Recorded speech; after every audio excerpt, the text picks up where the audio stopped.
Tahun 2007 di Beijing, Cina, seorang gadis bernama Xiao Xiao tengah kehilangan tiket kereta api miliknya. Ia merasa bingung kala itu. Tiket perjalanannya itu hilang entah kemana.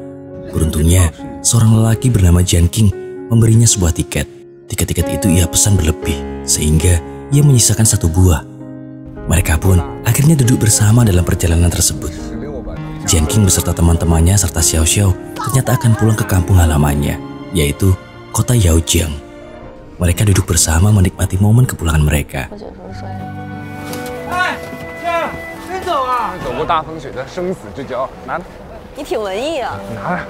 Sejak saat itu, Xiao Xiao dan Jian Qing sering bertemu.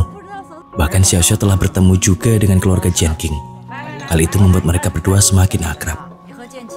Suatu malam, Xiao Xiao dan Jian Qing pergi berdua. Saat itu Jian Qing mengungkapkan bahwa ia sangat nyaman bersama Xiao Xiao. Meskipun Xiao Xiao adalah orang yang frontal dan terbuka apa adanya.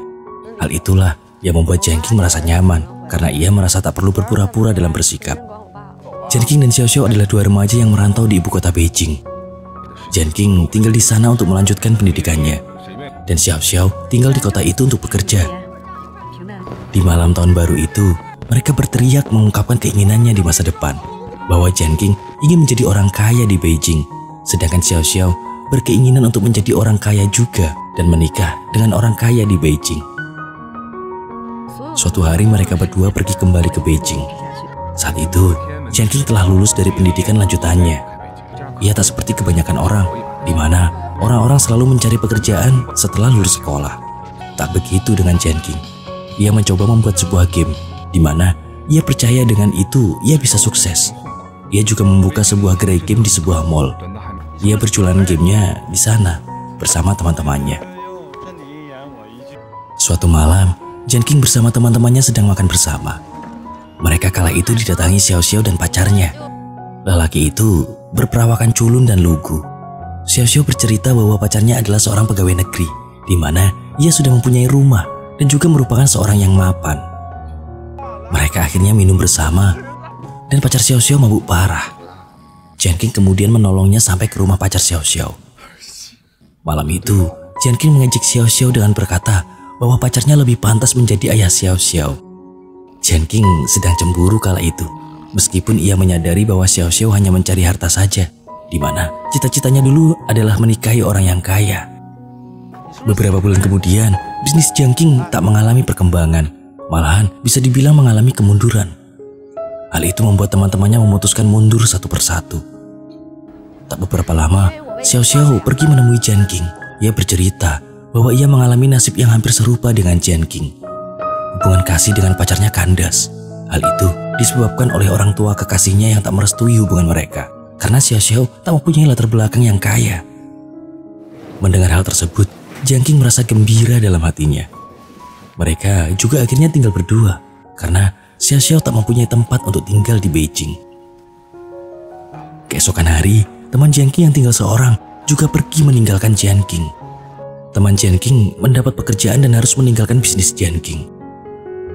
Karena permasalahan keuangan, Jian Qing memutuskan untuk berhenti dari bisnisnya. Ia pergi ke rumahnya dan berkeluh kesah pada Xiao Xiao. Teman sekamarnya itu tentu saja menyemangati Jian Qing. Untuk memenuhi kebutuhan hidupnya, Jian Qing berdagang DVD ilegal. Namun saat sore hari, ia tetap bekerja keras mengembangkan game buatannya. Suatu hari, Xiao Xiao bercerita kepada Jian Qing. Ia kala itu berkata bahwa sudah mempunyai kekasih baru. Tentu saja hal itu membuat Jian Qing kecewa. Namun, Jian Qing dengan pintar menyembunyikan rasa kecewa di balik senyumnya. Beberapa hari kemudian, Xiao Xiao mengetahui sebuah kebenaran. Ternyata, kekasihnya tersebut telah mempunyai seorang istri. Ia yang merasa hancur kemudian dihibur oleh Jian Qing. Jian Qing selalu ada untuk Xiao Xiao. Itulah mengapa Jian Qing saat itu diberi hadiah kecupan mesra dari Xiao Xiao. Setelah kejadian itu, Xiao Xiao meninggalkan Jian Qing tanpa kabar. Jian Qing menjadi bingung. Ia terus menelpon Xiao Xiao. Jian Qing merasa kesal karena ditinggalkan oleh Xiao Xiao. Ia memaki-maki Xiao Xiao, namun Xiao Xiao hanya terdiam.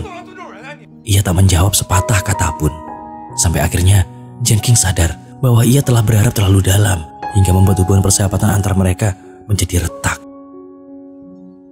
Beberapa waktu setelah itu, Xiao Xiao mencoba pergi menemui Jian Qing. Di tempat Jian King, ia tak menemukan sahabatnya itu karena Jian King telah dipenjara.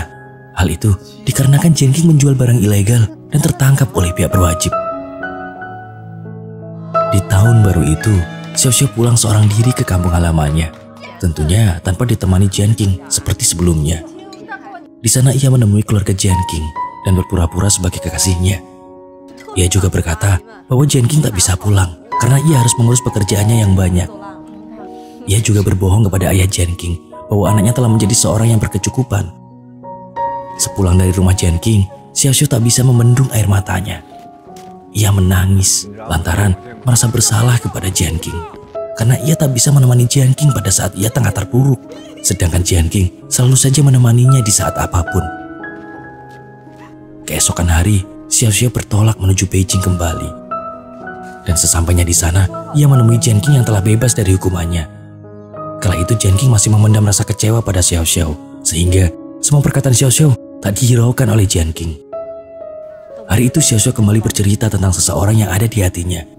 Ia kembali jatuh cinta pada seorang pria. Tak seperti biasanya, ia adalah seorang yang miskin dan tak mempunyai pekerjaan tetap, serta kehidupannya juga tak menentu. Namun, laki-laki itulah yang bisa merebut hati Xiao Xiao. Ia adalah Jian King. Tentu saja, Jian King terkejut mendengar pernyataan Xiao Xiao. Namun, itulah keadaan yang ia tunggu selama ini, dan mereka akhirnya menjalin sebuah hubungan spesial. Saat itu, mereka hidup berdua dengan bahagia. Meskipun mereka tak begitu mempunyai cukup harta untuk mereka nikmati, mereka hanya mempunyai semangat juang untuk mereka hidup. Pada awal tahun 2009, Jian King pulang kampung seperti biasa. Ia mengikuti reuni dengan teman sekolahnya dulu. Teman-teman Jian King sudah menjadi orang yang kaya. Demi menyamai keadaan tersebut, Jian King rela menghabiskan seluruh tabungannya untuk bersenang-senang. Namun, teman-teman Jian King masih memandang sebelah mata padanya. Pada saat itu, ia memutuskan untuk meninggalkan reuni itu dan pulang. Saat itu, ayah Jian King yang sebenarnya mengetahui keadaan anaknya mencoba menasihati anaknya itu. Ia menasihati untuk tak berpura-pura kaya, karena itu akan membuat dirinya lelah dengan berpura-pura. Nasihat itu tak diterima oleh Jian King. Ia merasa marah karena ia seperti dipandang rendah oleh ayahnya. Ia kemudian memutuskan pulang ke Beijing bersama Xiao Xiao. Di dalam mobil mereka, Jian King juga dinasihati Xiao Xiao bahwa hidup Jian King tak sepenuhnya untuk menjadi kaya, karena cita-cita Jian King sebenarnya adalah membuat game. Kala itu Jian King semakin tertekan dengan nasihat Xiao Xiao. Ia menganggap semua orang telah meremehkannya. Keadaan yang buruk itu membawa Jian King dalam banyak masalah. Ia marah kepada pelanggan di perusahaan tempatnya bekerja, sehingga ia pun akhirnya diberhentikan dari pekerjaannya. Dalam hari-harinya, stres yang dialami Jian King tak kunjung hilang. Ia bahkan bertindak tak semestinya. Ia memukuli seseorang, dan dalam pelarian masalahnya, ia hanya bermain game saja. Karena kehidupan yang buruk itu, Xiao Xiao akhirnya memutuskan untuk meninggalkan Jian King. Jian King pun tentu saja mengejar Xiao Xiao. Ia tak ingin kehilangan kekasihnya itu. Saat bertemu dengan Xiao Xiao, ia akhirnya tersadar bahwa Xiao Xiao tak akan bisa hidup layak jika terus bersama dirinya. Dengan berat hati, Jian King akhirnya merelakan kepergian Xiao Xiao. Hari ke hari, Jian King terus mengurung diri dalam kamarnya. Sampai suatu waktu, ia tersadar dan bangkit dari keterpurukannya. Jian King menggarap game yang telah ia buat sampai selesai. Ia akhirnya mengunggah game tersebut ke pasaran. Beberapa hari kemudian, Jian King berjalan-jalan seperti biasa. Namun ada hal yang aneh yang ia temui di kota itu. Dalam sebuah game center, Jian King melihat semua orang sedang memainkan gamenya. Lalu, ia kemudian mengecek rekening bank miliknya. Ia terharu ketika melihat uang yang banyak masuk dalam rekeningnya. Keesokan hari, Jian King didatangi oleh banyak investor. Mereka tertarik dengan game yang dibuat oleh Jian King. Hingga beberapa bulan kemudian, Jian King telah menjadi salah satu orang terkaya di Cina.